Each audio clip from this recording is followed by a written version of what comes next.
Big Boss Tamil season 9 Bigg Boss கடுப்பாயிட்டாருங்க. கடுப்பாய் கிளின்னு கிழிச்சு விட்டாரு. கடுப்பாய் என்ன பண்ணிட்டாருன்னா, ஏய் மாடர்ன் சினிமா இங்கே வாங்கடா, உங்கள் இதில் யார் ஒஸ்ட்டு பெர்ஃபார்மர் எவன் வந்து கேரக்டர்லேயே இல்லையோ அவனை தூக்குறேன், ஆட்டத்தை விட்டே தூக்குறேன்னு முடிவு பண்ணிட்டார். லைக் பண்ணிட்டு வீடியோ பாருங்கள், கண்டிப்பாக சப்ஸ்கிரைப் பண்ணிட்டு வீடியோ பாருங்கள் ஃப்ரெண்ட்ஸ்.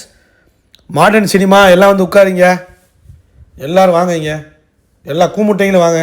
உங்களெல்லாம் வச்சு நான் வந்து பிக் பாஸ் ஷோ நடத்த வேண்டியது இருக்கு பாரு. இது வரையும் ஒஸ்ட்டுடா நீங்கள், இதுவரை வந்த சீசன்லேயே நீங்கள் தான்டா ஒஸ்ட்டு அப்படின்னு உள்ளே உட்கார வச்சு யார் கேரக்டரில் இல்லைன்னு நீங்கள் நினைக்கிறீங்க ஒருத்தனும். முதல்ல அதை முடிவு பண்ணி சொல்லுங்கள், மரியாதையாக அதை முடிவு பண்ணி சொல்லு. சண்டை போடாது, இந்த இடத்துல சண்டை போடாமல் முடிவு பண்ணி சொல்லுங்கடா அப்படின்ட்டாரு. யார் அந்த நபர்? அந்த நபர் இந்த போட்டியை விட்டு வெளியேற்றப்படுவார் சொல்லுங்கடா அப்படின்ட்டாரு. காரி துப்பி விட்டார். எப்போதும் வந்து என் கண்டஸ்டன்ஸ்லாம் என்னோட ஓன்னு நான் சொல்லுவேன், ஆனால் இப்போ நான் அதை சொல்ல மாட்டேன். ஏன்னா கேவலமாக ஆடுறீங்க, ஒருத்தனும் கேரக்டரில் இல்லை, என் பேச்சை மதிக்க மாட்டீங்க, டாஸ்க் லெட்டர் படிக்கிறது கூட கேட்க மாட்டீங்கடா, கேரக்டரை விட்டு வெளியே வர்றீங்க, கத்துறீங்க. இந்த மாதிரி கேரக்டரை விட்டு வெளியே வர்றாருன்னா வாட்டர்மெலன் சார் போனார். ஆனால் இவங்க யாருமே விளையாடுறது இல்லைங்க. கடைசியில் பார்த்தா அவரை அனுப்பி விட்டாங்க. விஜய் சேதுபதியோட ஈகோனால அவரை அனுப்பி விட்டாங்க. அவர் இருந்தாலாச்சும் ஏதாச்சும் வேறு ஏதாச்சும் கண்டென்ட்டாச்சும் ஓடிக்கிட்டு இருந்திருக்கோம். ஒன்றும் சொல்கிறதுக்கு ஒன்றும் இல்லைங்க. அவரம்மா சாண்ட்ரா யாரை சொல்லுதுன்னா நல்லவன், யார் எஃப்ஜே.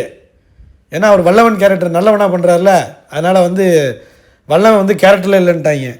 அடுத்து சபரி டிஆர்னா விஆர், இவர் வினோத் வந்து இல்லைன்ட்டான். சபரி வந்து சரியான ஒரு கேமுங்க. அவன் டிஆர் இல்லையா, அவனாச்சும் கொஞ்சம் இருந்தான் வினோத். அந்த கேரக்டரில் ஓரளவாச்சும் இருந்துட்டு இருந்தார்.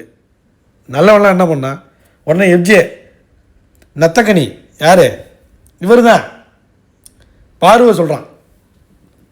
ரம்யா நல்லன், கமுருவும் நல்லன், எஃப்ஜே குத்திட்டாங்க வரிசையா. வியானாவும் குத்திருச்சிங்க எஃப்ஜேவை. பாரு நல்லன், எஃப்ஜேவை வரிசையாக குத்திட்டாங்க. 5 பேர் வந்து எஃப்ஜே குத்திட்டாங்க. நல்லன்னு குத்துனோன்னு கடுப்பாய் பார்த்துக்கிட்டு இருக்கான். சொல்லுது என்ன பண்ணுறாரு இவர் நல்லன்னு, அப்பப்போ வந்து 4 பாட்டு பாடிக்கிறான். மீட்டிங் போட்டாலும் அதில் வந்து இன்வால்மெண்ட் இருக்கா இல்லையான்னு எனக்கு தெரியல. இன்வால்மெண்ட்டே காட்டுறதில்ல. நல்லன் தான் கேரக்டரில் இல்லை, நல்லவன் அவன் கேரக்டரில் இல்லைவன் அப்படிங்கிற மாதிரி போட்டு, நீங்கள் நல்லவன் கேரக்டரை வந்து எந்த ஒரு எஃபர்ட்டும் எடுக்கலை, சரியாக பண்ணலை, அதனால் இந்த டாஸ்க்கை விட்டு உன்னை விலக்கி வைக்கிறேன்டா, இந்த டாஸ்க்கை விட்டு வெளில போடா நாயே அப்படின்னு அடித்து துரத்திட்டார் பிக் பாஸ். சும்மாவே கொலகாண்டில் இருந்தார். ஏன்னா இவன் இந்த வாரம் எதுவுமே பண்ணலங்க, 3 நாள் போய் தூங்கிட்டு இருக்கான் உள்ள. அதை கேட்டால் கோவம் வருது. லைக் பண்ணிட்டு வீடியோ பாருங்கள், இந்த எஃப்ஜியை பற்றி கமெண்ட் பண்ணுங்கள், ஷேர் பண்ணுங்கள். பாய்.